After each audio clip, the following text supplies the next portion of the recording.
አርብ አንደኛ ንባብ ከሐዋርያት ሥራ ምዕራፍ 5 ከቁጥር 34 እስከ 42። በዚያን ጊዜ በሕዝቡ የተከበረና የሙሴ ሕግ መምህር የሆነ ገማልያል የተባለ አንድ ፈሪሳዊ ተነሳና ለጥቂት ጊዜ ሐዋርያቱን ገለል እንዲያደርጓቸው አዘዘ። ከዚህ በኋላ የሸንጎውን አባሎች እንዲህ አላቸው፣ የእስራኤል ሰዎች ሆይ በእነዚህ ሰዎች ላይ ምን እንደምታደርጉ ተጠንቀቁ። ከዚህ በፊት ቴዎዳስ የሚባል ሰው እኔ ትልቅ ሰው ነኝ ብሎ ተነስቶ ነበር። 400 የሚያህሉም ሰዎች ከእርሱ ጋር ተባብረው ነበር።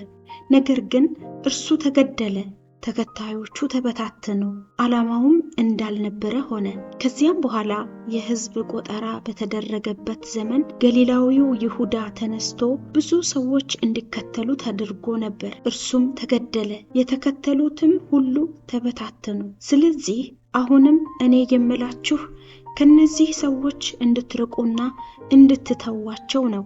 ምክንያቱም ይህ ሐሳብ ወይም ሥራ ከሰው የመጣ ከሆነ ይጠፋል፣ ከእግዚአብሔር የመጣ ከሆነ ግን እነርሱን ልታጠፏቸው አትችሉም። እንዲያውም ከእግዚአብሔር ጋር መጣላት ይሆንባቸዋል። እነርሱም የገማልያልን ምክር ተቀበሉ። ከዚህ በኋላ ሐዋርያቱን ወደ እነርሱ ጠርተው አስገረፏቸው። የኢየሱስንም ስም በመጥራት እንዳይናገሩ አዘዟቸውና ለቀቋቸው።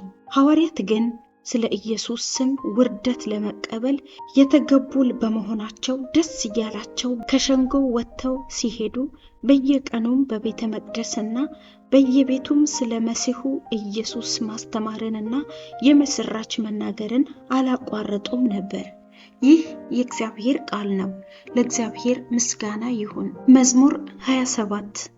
የመዝሙሩ መልስ ብርሃንንና ደህንነትን የሚሰጠኝ እግዚአብሔር ነው። ብርሃንን እና ደህንነትን የሚሰጠኝ እግዚአብሔር ስለሆነ ማንንም አልፈራም። እግዚአብሔር ከአደጋ ሁሉ ስለሚጠብቀኝ ከቶ አልደነግጥም። ብርሃንንና ደህንነትን የሚሰጠኝ እግዚአብሔር ነው። አንድ ነገር ብቻ እንዲሰጠኝ እግዚአብሔርን ለመንሁት። የሚፈልገውም አንድ ነገር ብቻ ነው። ይኸውም በሕይወቴ ዘመን ሁሉ በእግዚአብሔር ቤት እንድኖር፣ በዚያም ሆኜ የእግዚአብሔርን ቸርነት እንዳደንቅ፣ አመራሩንም እንድጠይቅ ነው። ብርሃንንና ደህንነትን የሚሰጠኝ እግዚአብሔር ነው። ሕያዋን በሚኖሩባት ምድር እስካለው ድረስ የእግዚአብሔርን ቸርነት እንደማይ እተማመናለሁ። በእግዚአብሔር ታመን፣ በርታ፣ ተስፋ አትቁረጥ። በእግዚአብሔር ታመን። ብርሃንንና ደህንነትን የሚሰጠኝ እግዚአብሔር ነው። ከዮሐንስ ወንጌል ምዕራፍ 6 ከቁጥር 1 እስከ 15። በዚያ ጊዜ ኢየሱስ ዕብራዶስ ወደሚባለው ወደ ገሊላ ባህር ማዶ ተሻገረ። ብዙ ሰዎች ኢየሱስ በሽተኞችን በመፈወስ ያደረገውን ተአምር ስላዩ ተከተሉት። ኢየሱስ ወደ ተራራ ወጣና በዚያ ከደቀ መዛሙርቱ ጋር ተቀመጠ። የአይሁድ ፋሲካ በዓል ቀርቦ ነበር።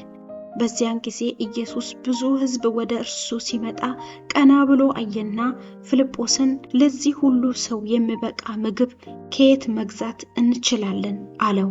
ኢየሱስ ይህን የተናገረው ፊልጶስን ለመፈተን ነበር እንጂ የሚያደርገውንስ እርሱ ራሱ ያውቅ ነበር። ፊልጶስም ለእያንዳንዳቸው ትንሽ ቁራሽ እንኳ እንዲሰጣቸው 200 ብር እንጀራ አይበቃቸውም ሲል መለሰለት። ከደቀ መዛሙርቱ አንዱ የስምዖን ጴጥሮስ ወንድም እንድርያስ እንዲህ አለ፣ 5 የገብስ እንጀራና 2 ዓሣ የያዘ አንድ ልጅ እዚህ አለ። ነገር ግን ይህ ለዚህ ሁሉ ሕዝብ ምን ይበቃል? ኢየሱስም ሰዎቹ እንዲቀመጡ አድርጓቸው አለ። በዚያ ቦታ ብዙ ሳር ነበረ። ሰዎቹም ተቀመጡ። ቁጥራቸውም 5000 የሚያህል ነበር።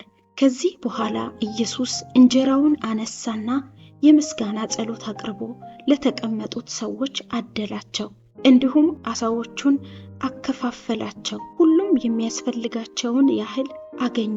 ሁሉም በልተው ከጠገቡ በኋላ ኢየሱስ ደቀ መዛሙርቱን አንድም ነገር እንዳይባክን የተረፈውንም ፍርፋሪ ሰብስቡ አላቸው።